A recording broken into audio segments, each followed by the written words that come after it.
Hi, my name is Michael Winn. I want to share my journey with you. Found myself expanding consciousness. My subtle body is suddenly going through walls out into the cosmos. And the best metaphor I could describe it as is the image of the atomic bomb going off, the big mushroom cloud, and just completely atomizing, exploding my physical body into tiny little atomic particles that blissfully rained down and reformed themselves into my physical body. It was a very sexual experience. To me, it felt like a cosmic orgasm. It was such a powerful orgasm, in fact, that I stopped having sex, which was very uncharacteristic for me. At the time, I was, juggling 3 girlfriends and, very sex focused. But I was so blown away by this dramatic experience, which at the time I didn't even recognize or know that it was a Kundalini awakening, because that information was not in the general field at the time. I later on, of course, this propelled me on my spiritual path to investigate this experience, and I ended up becoming part of the history of the evolution of the, we'll call it the sexual, spiritual unfolding of Western consciousness. And so I'm happy to share the highlights of that experience and what I've learned in terms of subsequent decades of counseling and helping many people to heal from what they sometimes call Kundalini psychosis or extreme imbalances.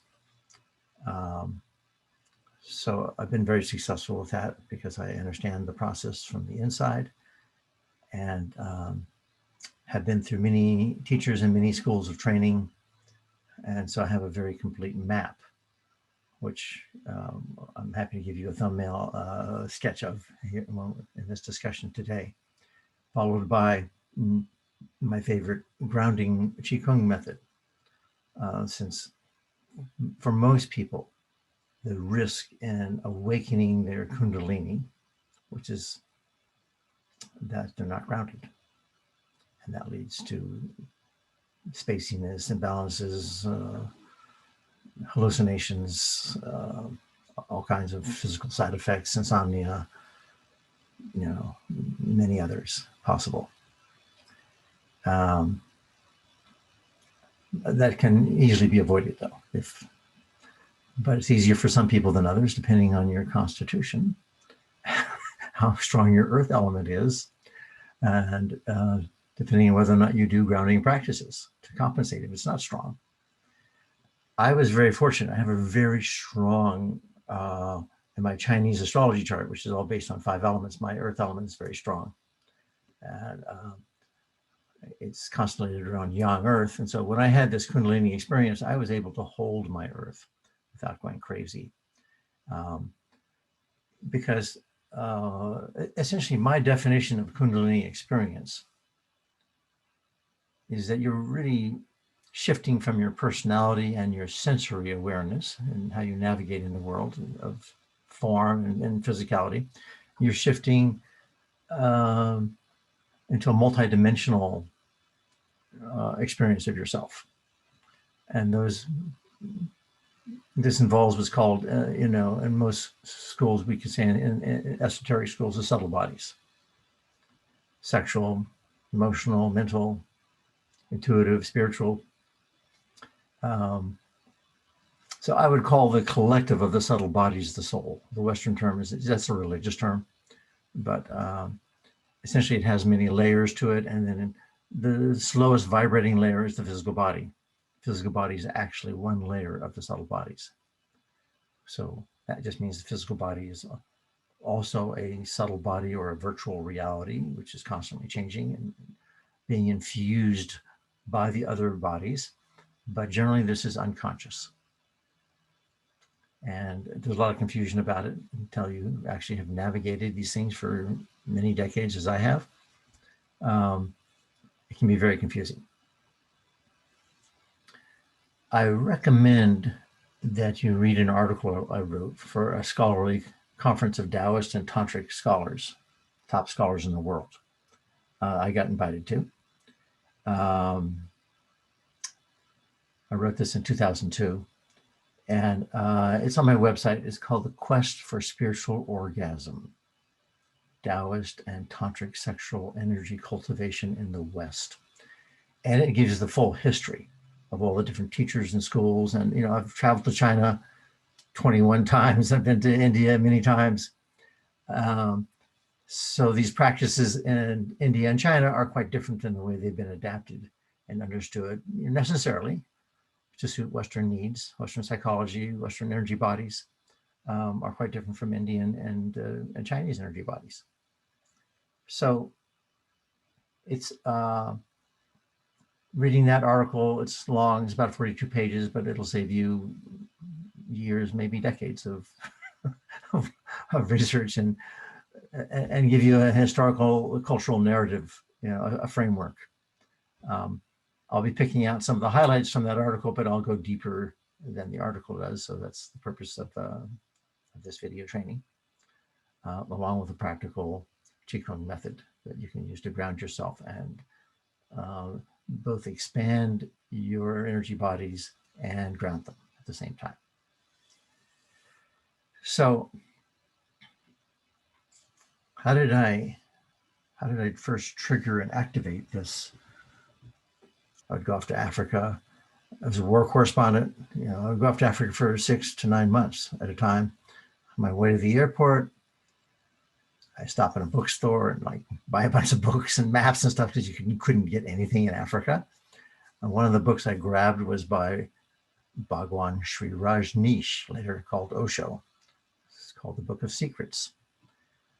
And this book was not actually written by Rajneesh. It was just published by him. It was just a collection of tantric methods, you know, probably like 108 of them or something. And so when I was in Africa and I found myself waiting to get a visa, trying to get in to get this, you know, hot undercover, you know, I did finally get. But while I was waiting, I had a lot of time on my hands. And so I'm like going through my books and I pull out this Book of Secrets and I'm thumbing through it and I'm kind of like overwhelmed by all the esoteric methods. I had never had any training, formal training in meditation or any master girl, zero, you know, and I was exploring drugs, sex, rock and roll, okay, part of the, you know, that generation and that awakening, which eventually got channeled into some Asian spiritual traditions like Taoism, Daoist Alchemy and Tantric paths. So, and I raised that issue because a lot of people think that Kundalini is somehow, you know, linked, connected. You can get to it through drugs, LSD, mescaline, peyote. A lot of people now, you know, are exploring. This is kind of in Brazil, South America. There's a lot of people are exploring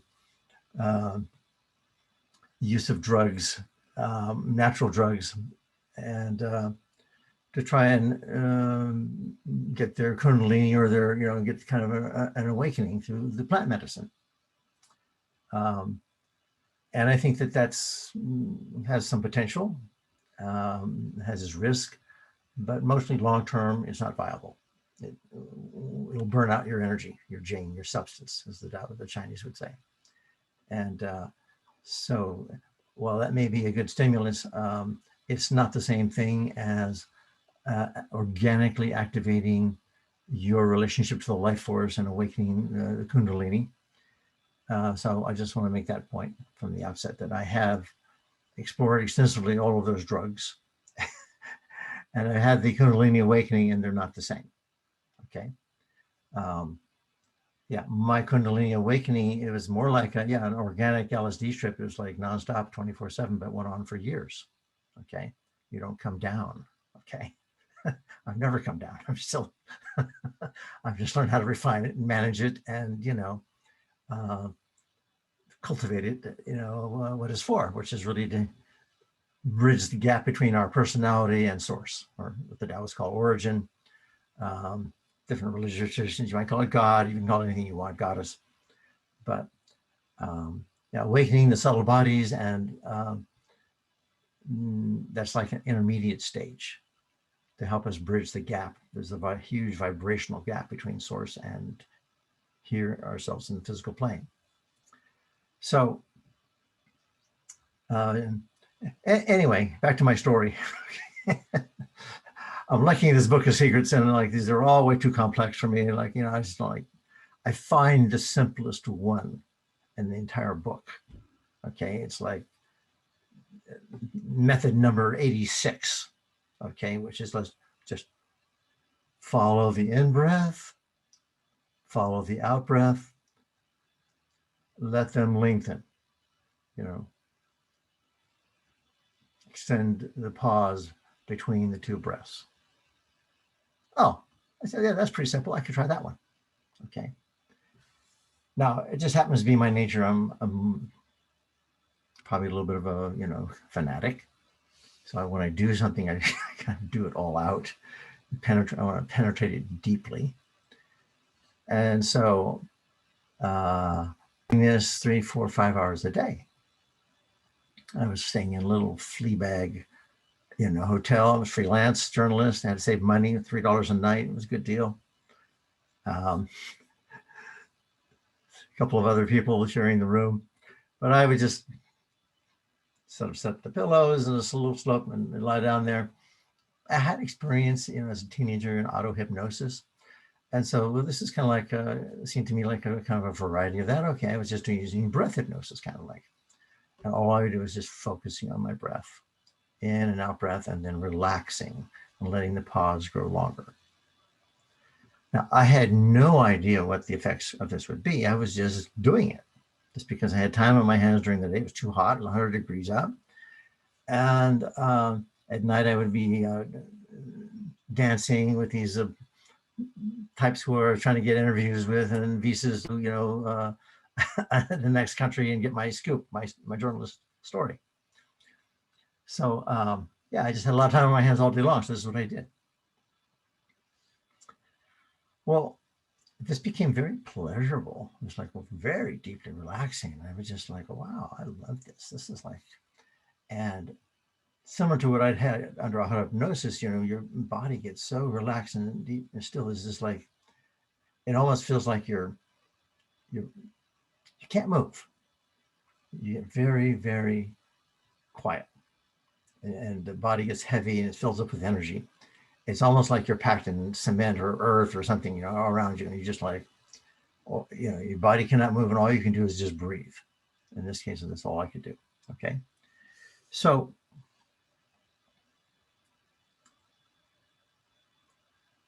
I found myself being able to extend these pauses between the in-breath and the out-breath for longer and longer periods.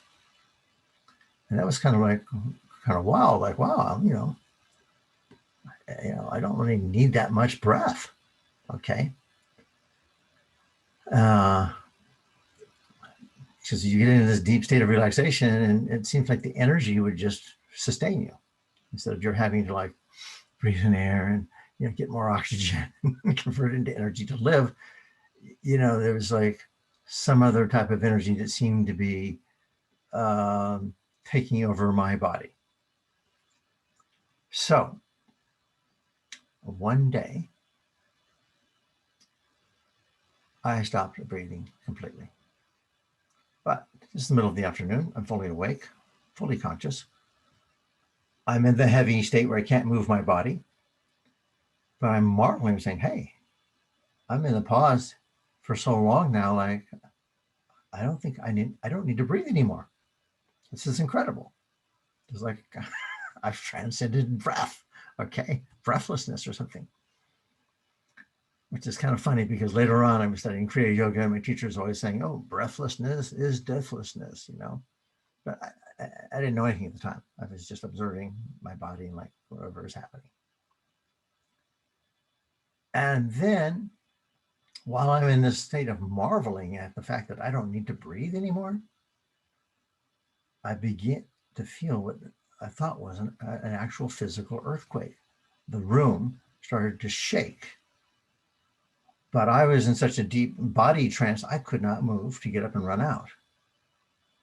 Well, that was kind of scary because it began to shake more and more violently. And I kept thinking, I have to get out of here before this, you know, the room falls down on me, you know.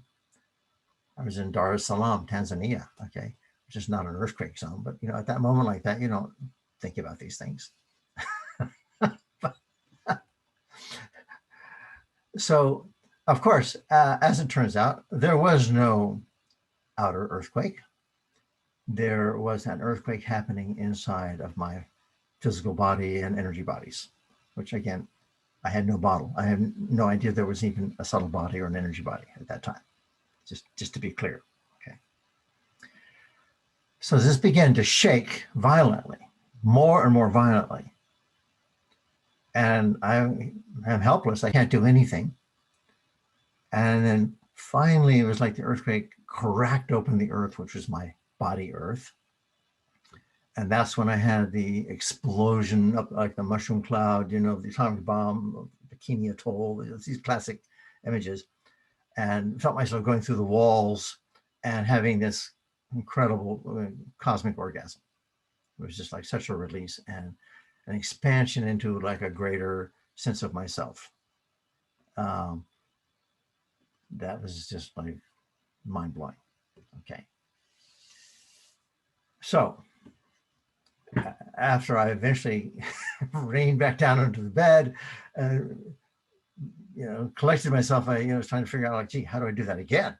You know, as it turned out right then, I got all the visa and agreement, and there's actually no visa. They just put me on a small plane and I flew into the next country and I got into a, you know, my hot political story, you know, at that time. Big scoop, big break. But as amazing as that was for me as a breakthrough, you know, career-wise and as a, you know, war correspondent in Africa freelance, I got in where none of the other big New York Times and, you know, time that people couldn't get in. Okay, I got in. I was much more interested in this breakthrough I was having personally and spiritually. Okay. And as synchronicity would have it, I went from Tanzania into Mozambique. And ended up staying in the living room on the couch with this woman who had just returned from Pune, India. She was a devotee of Rajneesh, you know, and I just like, you know, had used his book to, you know, have this opening. And so it was just kind of like strange, like she was one of, you know, a handful of Westerners in the country at the time. And she happened to be a Rajneesh, you know, devotee. And so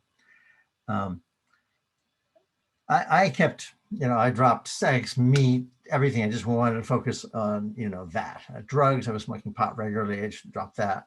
I just wanted this spiritual orgasm again. That was just like so pleasurable, so intense, so like, you know, it was multidimensional. And I didn't know that those dimensions existed for me prior to this experience. So when I got back to the States after I got my story and all this other stuff, you know, I was trying to figure out like what happened really. And I go to a Rajneesh, they have a little, you know, underground place, and they have this thing they call a Kundalini meditation, which is just shaking and kind of dancing. It was way too crude for where I was at, like, you know, just dispersing some energy. So I got into Kundalini Yoga, taught by healthy, happy, and holy organization 3HO of Yogi Bhajan. Did that for some years. Didn't join it because, like I said, I'm not a joiner of groups.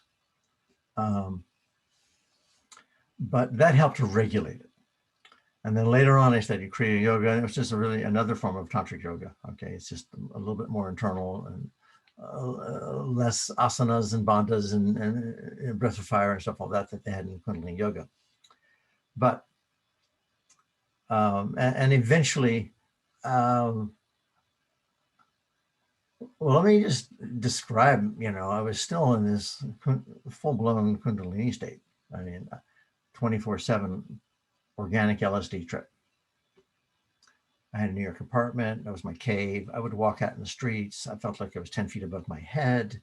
I was looking down at everybody and everything. And my subtle bodies, my energy field was so expanded that, I was feeling stuff that was happening 50, 75 feet away. And like if someone like lit a cigarette 50 feet away, it was like, oh, that's burning to my, my aura, and it was like, oh, I have to, I had trouble. I couldn't go into a restaurant, all these people smoking. It was just like, I felt like it being attacked. So, so I was really high in this organic state of bliss. And I just want to report that, of course, I'm observing, you can't help but observe what you're in, that my testicles are pulsing night and day. They're pumping up, that's something going from the sperm in my balls, okay, was being pumped up my spine up to my brain, okay. And then that was like expanded out into, some type of other awareness or whatever. So there was this sexual component to it, okay. And I had so much additional sexual energy. I had to masturbate a lot sometimes, just trying to release all this extra energy. And yeah, so I didn't really know what to do with all this, how to channel it. So originally the Kundalini Yoga and later the Kriya Yoga helped me to do that. Okay, how do you put this to work, spiritually and try and capture it in some way. But I also noticed that my physical body was getting weaker. And that was very concerning to me. Like in the wintertime, I would start to feel cold. I had never felt cold before. I used to be able to walk outside without a jacket. And I just had strong body heat, strong yang energy. It was just like, okay, Now I was starting to feel chilled, and I could just see my body was getting weaker. And I realized somehow that maybe, this Kundalini process, I was transferring energy. Yeah, I thought I was going to go up to my crown and get enlightened, but in fact, what seemed to be happening is my body was getting weak, and the enlightenment process was kind of there, but it was stalled. The deities didn't come and take me the rest of the way, or maybe there were going to be aliens. I didn't know what, but I wasn't getting into the next stage of the absolute everything, whatever, beyond the crown of my head, the crown chakra, which was certainly open, but it was around this time that I met through my network, underground network in New York. And at this time, remember, yoga was completely underground. Okay, this is late about any of this stuff. And there was one book, which eventually I met this guy named Gene Kiefer, and he knew eventually Nick and Douglas, who had written this book, Sexual Secrets, it came out in '79. And Penny Slinger, his partner, who did 600 illustrations in it. And that was like the kind of the go-to text book, at that time. And still is, I think, a major, piece that nobody's really surpassed in terms of getting to describing both the Taoist and the Tantric, paths. And yeah, Nick had spent 6 years as a sadhu in India. He used to be a rock and roll producer, for in England. He's an English guy. Mick Jagger gave him money to make a film about these tantric sadhus, and so, yeah. And he knew Rajneesh when he was just a professor of philosophy and a heady guy. He was like asking Nick to, like, if he would pimp for him and get him, English intellectual girl, Western intellectual girls who would, that he could have sex with. Anyway, so Yeah, the first book that was really written about this by an Indian who made it popular in modern times is a book by Gopi Krishna called The Serpent Power, okay, or Awakening the Serpent Power. And yeah, I read that book, and later I interviewed Gopi Krishna, okay.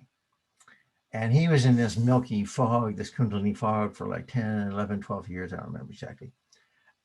Milky white, he was like in the low astral plane, again, ungrounded, okay. He didn't, and then someone told him to eat some meat. He ate some meat and all went away. He got grounded despite eating the meat. Okay.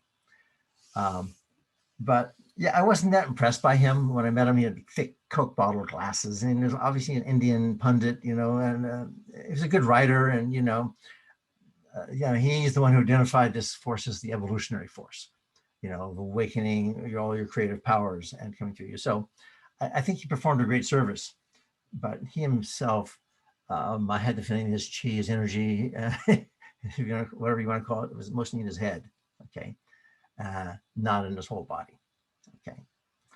And this is a problem for Westerners in general. When we talk about Kundalini, as I began to understand it over the years and, you know, treating and working with so many people and learning how to manage it for myself, okay, a lot of people do not really meet my definition of Kundalini in their, when they think they're having a Kundalini psychosis or some energetic, you know, severe, you know, drama that they can't handle. And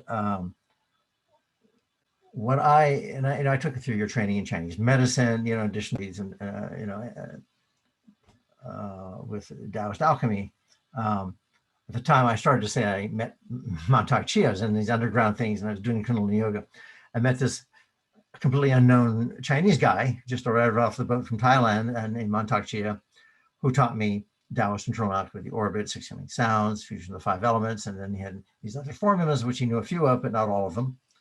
I ended up writing 7 of his books and, you know, making him famous. You know, and the one that really made him famous was the Taoist Secrets of Love, Cultivating Male Sexual Energy, which is how to do semen retention and recycling of the energy through these Kundalini pathways up the spine, but this one down, also down the front, and you know, and so, yeah, it was actually Montauk who said, you know, you're just. He looked at my energy field and he goes, you know, you're just heating the room. This energy was going up my spine, it's out the head, and it's just dispersing, and you're losing it. And that really bothered me because it was true.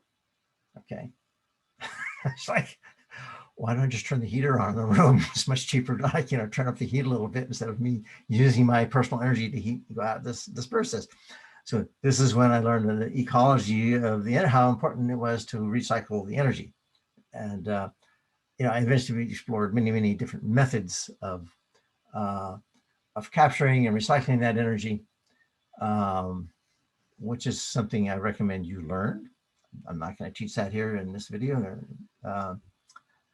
but that's the best method I've found, which is called the Mount Wudong Red Dragon Spinning Pearl Orbit. And this spinning captures the chi, you know, up the spine, or you can go up the front also. There's 2 ways, you know, you can go either way. But the spinning evokes the notion of the Kundalini serpent spiraling and spinning also. The whole idea is and Kundalini is trapped, some essence, and the Hindus call it ohas, and it's trapped in the sacrum, and then you awaken that and it uncoils like a snake. And then, so I wore for this video one of my dragon t-shirts that I sell. But this is the same principle in China. The dragons are spiraling. Okay, it's like a Kundalini dance. Okay, and they're chasing after this, or guarding this pearl, which is this thing that you crystallize that Kundalini energy with. And the Greeks, of course, had it, you know, as a staff and 2 serpents spiraling around it in a wing thing. You know, it's kind of Egyptian Greek thing, a staff of Hermes. And these are all describing, and the pharaohs had this serpent, you know, that come out the 3rd eye.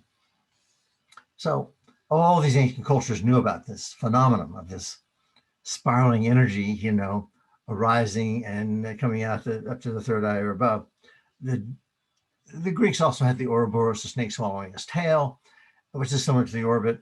So some of them also had a sense of the circulation, but the Taoists had the most clear sense of how to ground that, which is why I gradually transitioned my practices from Kundalini Yoga and later Kriya Yoga, and I came back to the Daoist Alchemy. I just felt more grounded in my body and easier to manage and less effort.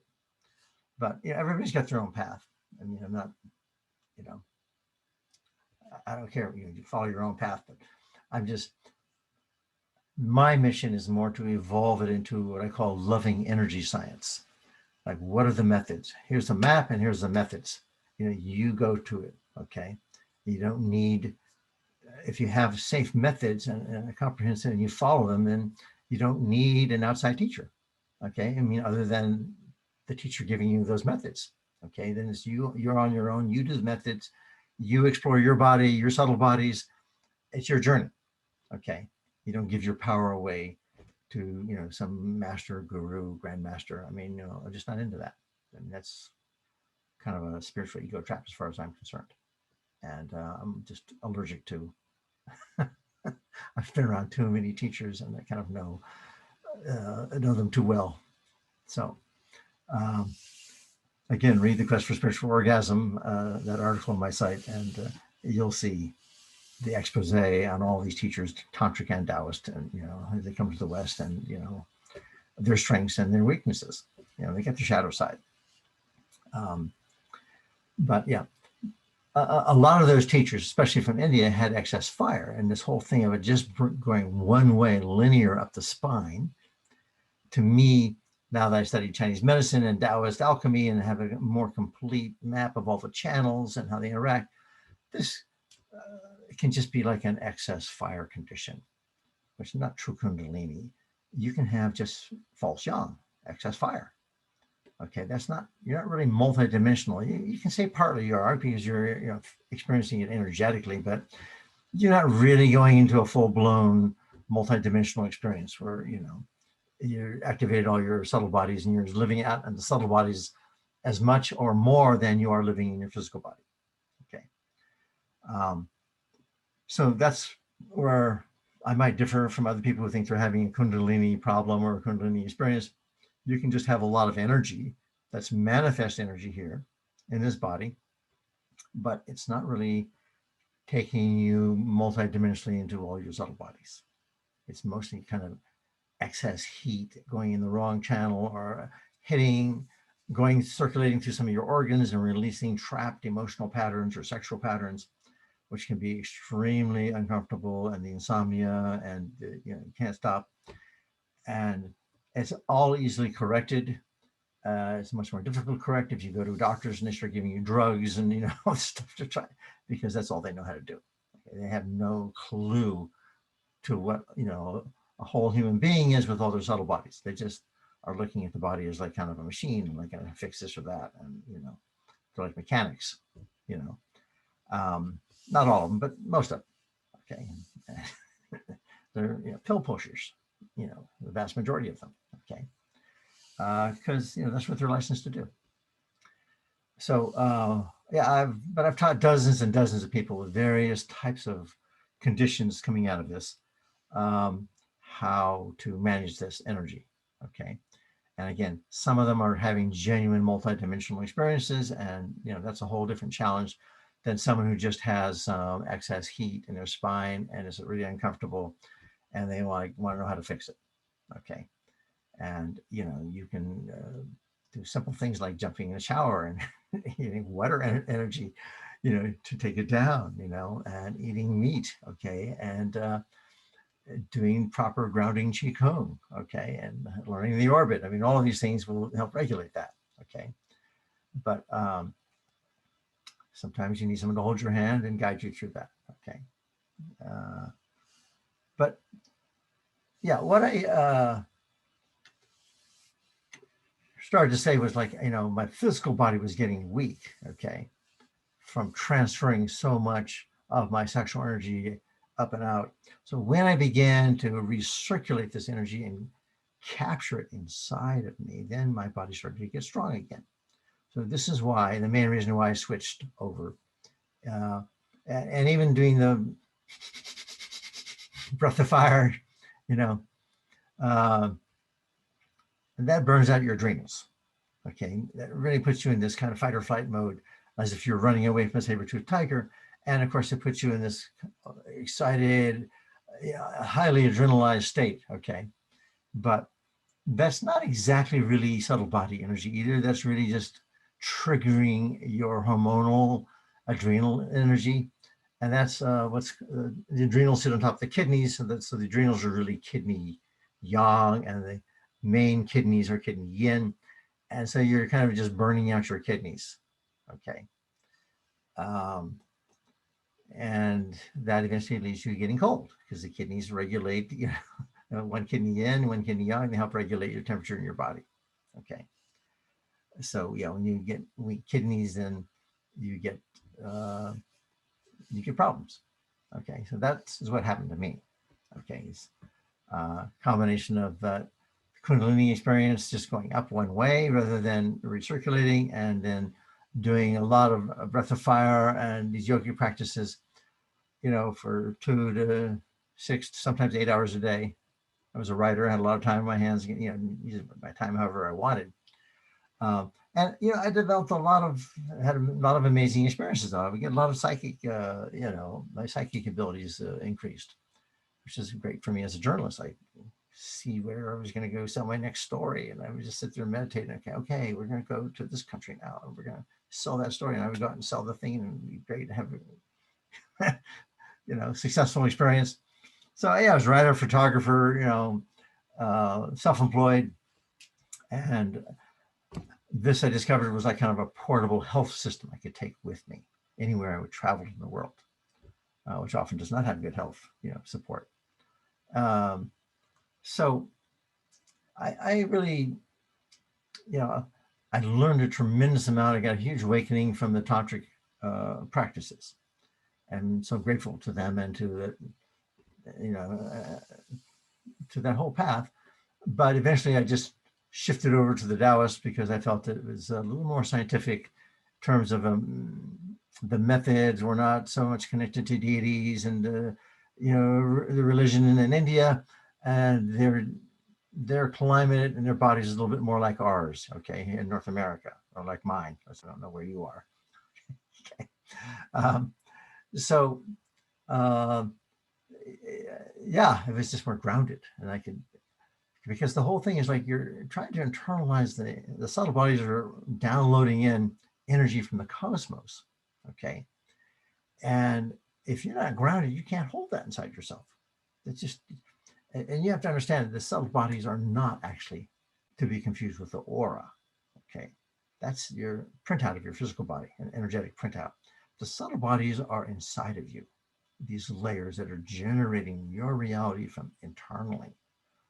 And so what you're really doing when you're activating the Kundalini is that you're getting those energies inside of you to start pulsating and coming out to the surface and radiating into this reality.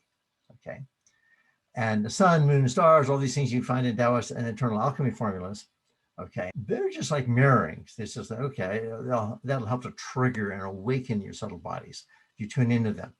But you don't want to get stuck chasing those energies out there, or thinking that that's where enlightenment is, or that's where you need to be, because that'll just make you spacey, okay, and ungrounded. That was one of the reasons I finally dropped Montauk Chia in 1995 as my teacher, because he was just too, I call postnatal, too much into the manifest chi field, and he wasn't really progressing on the using the formulas and the inner alchemy to go back to source. I think he's still a pioneer. I'm totally grateful to him, and he did, introducing lots of people all around the world to this work. Bravo. But I wanted to go beyond that. So that often happens with students and teachers. No hard feelings. But I did have a lot of success. It was a lot of work, but my goal again in creating a loving energy science is to save you decades of searching, and put together what are the methods that are most effective and getting you to open up your subtle body, circulate it, keep it grounded, absorb energy from the cosmos to further awaken and stimulate, your connection back to source. And then how to live from source and bring that energy back causally. So you have greater causality. Okay. A lot of people that I see on the spiritual path are just escapists. They're trying to get out of here. A lot of, to escape this sinful self or this ignorant self. I mean, Buddhism, Hinduism, Christianity, they have a lot of virtues, like any path, but there is some element of dualistic thinking of, there's something wrong with incarnation or embodiment. And the Taoists just don't have that. This is like a divine realm. This is like another heaven here. So that was one of the reasons why I was also could accept this Taoist path, because it did not have all those judgments about embodiment. So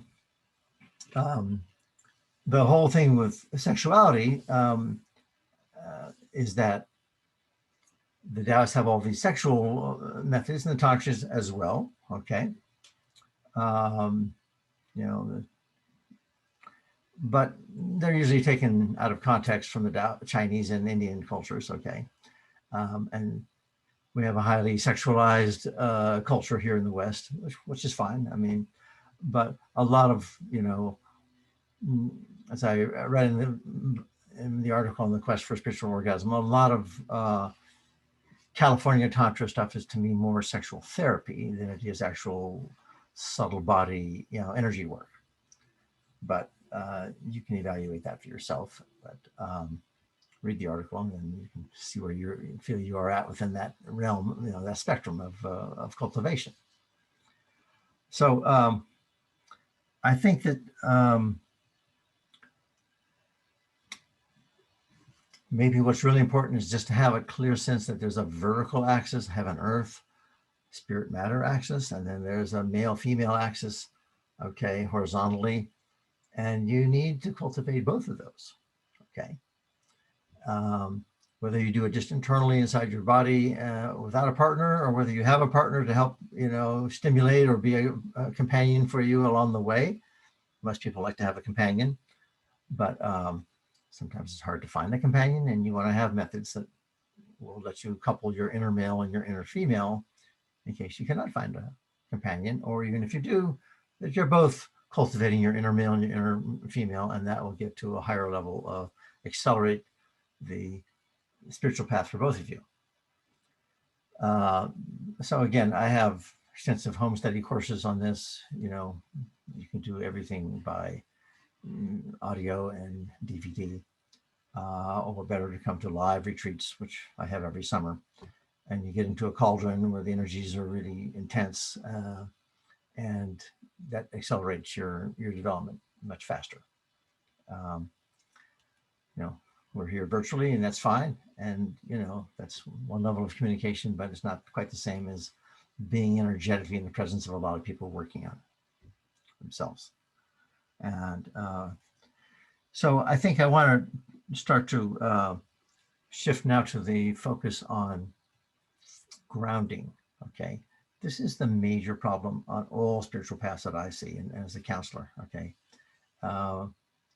Basically, you can't hold the subtle energies if you're not grounded. I recommend you go to my site, healingdaousa.com. Dao is spelled T-A-O, healingdaousa.com. Go to products and go to Chinese astrology, click on astrology, and then get a free reading of your chart, your natal chart, and look at just scroll down, you'll see 5 circles, and you'll see how big the 5 elements are, and just see how big is your earth element. Okay. But grounding is not just earth element, it's also just the balance of all the elements. You'll see some are very small, some are very big, some people have a lot of fire, some people have a lot of water. It's good just to know, gee, what's my constitution, like at birth. That the whole point of alchemy, Daoist alchemy, is to help you balance out those elements, okay, so that you can achieve the equanimity and the stillness and get into deep core, of the cosmos, okay, which is I didn't get to until like 2010. It took me like 30 years of practice to actually get to what I felt full-on experience in the heart of the cosmos. Okay. And that's just like in a completely other dimension. It's beyond your subtle bodies. There's no polarity there. Okay. But that's my main focus now, is train people how to get there, and then how to take that energy, bring it back and manifest it here in the realm of polarity. Okay. Which is not the same as duality. So anyway, that grounding, though, this is what people are, emotionally ungrounded, and their emotions, create all kinds of problems for them in their relationships and in their path. And they're sexually ungrounded, and that creates problems. So energetically getting grounded is not just a question of getting grounded to the earth, although that's very helpful. Okay. But that's physical grounding. But there's also internal grounding. You're grounding your energy bodies and your subtle energy into your core of your being, okay, which is not polarized. So that's ultimately where you want to ground yourself, okay, is deep into your core. So I'm going to just teach you a method here, which I call Deep Earth Pulsing, okay? And it's a very simple method, okay? It's just like walking in place, okay? So the main thing is you're walking from your hip joints, okay? You're not your knees or ankles, okay? You're not trying to walk with your shoulders or elbows. This is a pulsing movement. And these hip joints is really what pumps up chi from the earth into your body, okay? So if a lot of people were sitting at computers all day long, or they drive around a lot, and it starts to rust shut here. And then their devices, their computers, their smartphones all day long, and all the chi goes up to their head. And then they start to do some energy practices. It just amplifies that, particularly just start pumping up sexual energy and you're not grounded. You just amplify all that chi in your head and you get a headache, or you get stress. You're amplifying your stress. So you want to lower your blood pressure. You want to connect to the earth, which will give you greater longevity. If your energy body starts absorbing chi from the earth, that's what you do at night when you sleep. You just land on the bed and you're lying on the earth and you're absorbing in chi from the earth. You just do it unconsciously. Well, this is how to do it consciously. So by going up and shifting your weight and going down on the other legs. And this is the way to start activating this. First, get the mechanics down, okay? Lifting up, sinking down, lifting up and sinking down. Starts to open this joint. This is a big ball and socket joint, okay? And it starts to create some synovial fluid in there, and it starts to create some counterforce pressure. So it's like you're pumping up an inner tube in a bicycle tire. First, you don't feel much, but then as it gets fuller, it starts to push back the pressure, and it's harder and harder to pump. The same thing can happen here. It can take 5 minutes. It can take 10 minutes when you're actually doing the whole practice, where you start to feel the counterforce pressure, okay, pumping back up. Now, you're really shifting, keeping your body more or less straight and sinking down on one side, shifting to the other side, sinking down. You're not going left and then leaning over to the right. That kind of breaks the line of the energy flow in these deep channels on the left and right side of the body, which in the Tantric method is the Ida and Pingala. The Daoist is just the connection to your ancestral father and the mother. And then you got the Sushumna, or the core channel. And the Daoist, of course, they don't put everything in the spine. That's a more Hindu tendency. Put everything in the spine is a fire path, okay? They'll put everything in the Sushumna, or the core channel, they'd see more between the crown of the head and the perineum, right in the center of the body, not in the spine. So there's a subtle difference there, but important difference between a lot of Tantric methods and Daoist methods. But in this case, that you don't have to worry about that. This will work for anybody, Tantric or Daoist path. You just start by getting this pumping action here, okay? Alignment and opening, closing, using the hip joint, doing all the heavy lifting, okay? And then what happens is you start to add in arm movement. So as I'm lifting, I'm here on my left leg, I'm here on my left leg, sinking down. My right heel is coming up off the ground. Okay, you may not be able to see that very well in the video. but you lift up the heel and the hand. You can say the heel of your palm and the heel of your foot at the same time. And then you put both of them down on that side and they sink down, and you lift up the heel of the palm and the heel of the foot on the other side. So the whole right side lifts up and sinks down, and simultaneously the other side of your body is doing the opposite. So one side is rising, the other side is sinking. This is very important. This is not, I lift up and go down on this side, and then I come over here and I lift up and go down. That will not get the same results, okay? This side is up and sinking, and the other side is rising as it sinks. So this is the way yin yang actually works, is that the yang is growing and the yin is shrinking, and then they reverse positions. One begins to shrink, and the other begins to expand, or condense, rather than shrink, we'll just say.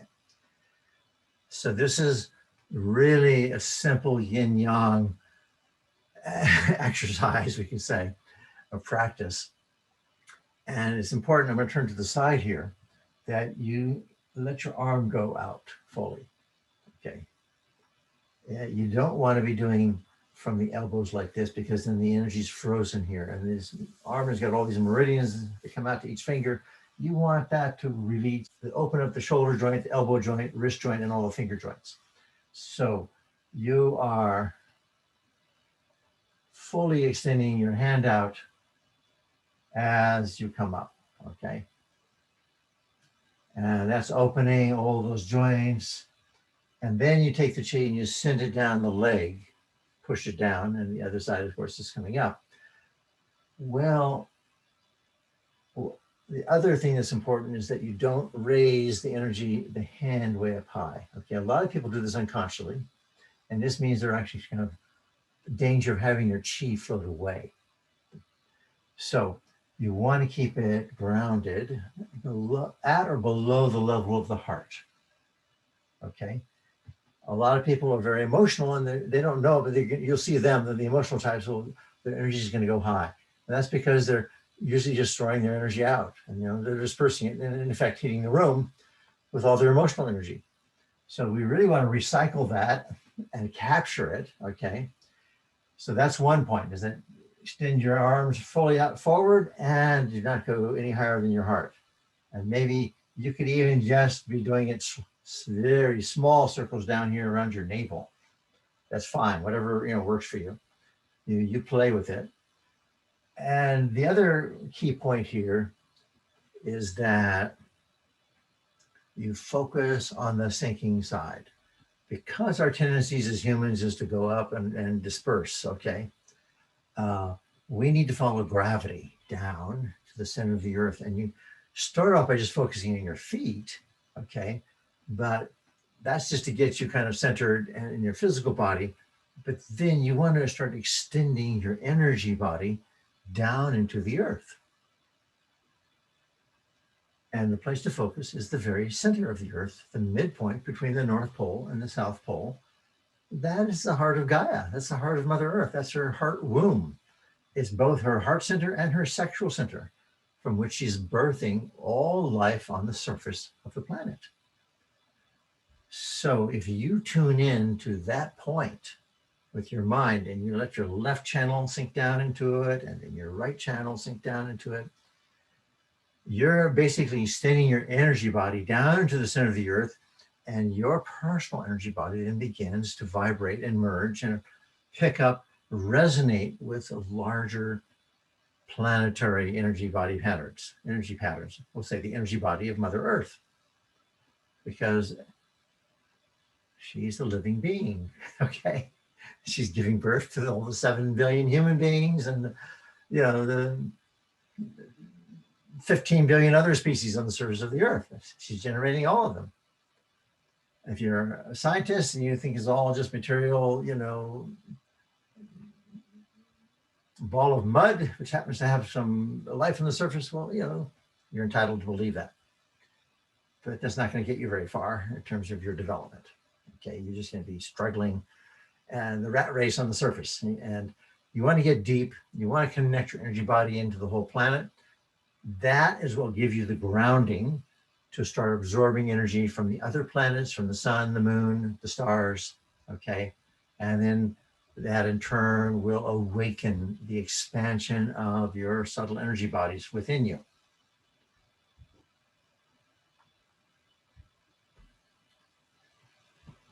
Yes. So it takes about 5 minutes. What happens is your head and your thoughts start to go down eventually. Down, down, down into the earth. Takes a while because you're a Westerner and you're so much in your head looking at your smartphone and thinking all the time and watching the TV or your computer or whatever. You're totally outside of your body. And this is now going not just inside your own body, but down deep into the center of the earth. And just keep focusing down, okay? So what you want to do eventually, of course, is takes a while. You just do it 5 minutes a day, maybe do it 5 minutes in the morning, 5 minutes in the evening. And eventually that grows and you do 10 minutes and you do a little longer. Eventually, actually, you start to get out of your head, okay? You start to flow down into the earth and all your energy body and your sexual energy, everything, you start to just feel more grounded and more connected, okay? And eventually you do other practices, the orbit, other things like that, your smile, hitting sounds, fusion of the 5 elements, lesser Kundalini, Sexual Alchemy, then you have ways to refine and further gather that, okay? So I think that's the simplest grounding method I've found. So it's my favorite. I do it every day before I meditate. I'll always do a couple of minutes. I'll do 3, 4, 5 minutes of that, okay? Before I do a Tai Chi form, before I do a Qigong form, I'll just do this for a couple of minutes. Just like ground, settle myself down, connect into the Earth's energy field, okay? And then from there, cultivate things. Start to move it into other forms of cultivation. It's wonderful. It's fantastic. And you're not going to have the problems of most of these people having excess yang or excess fire, or even if you're having a real authentic, from my definition, Kundalini experience, multidimensional, you're now going to ground that into the energy body of the earth. And, then it's fine.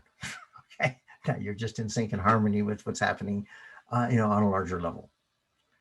So I hope that that's useful for you. I can, if you want additional trainings, just go to my website and you'll see if you want to do it at home or you do live retreats. I welcome everybody from everywhere. People come from all over the world. It's like fine, so it's fun. And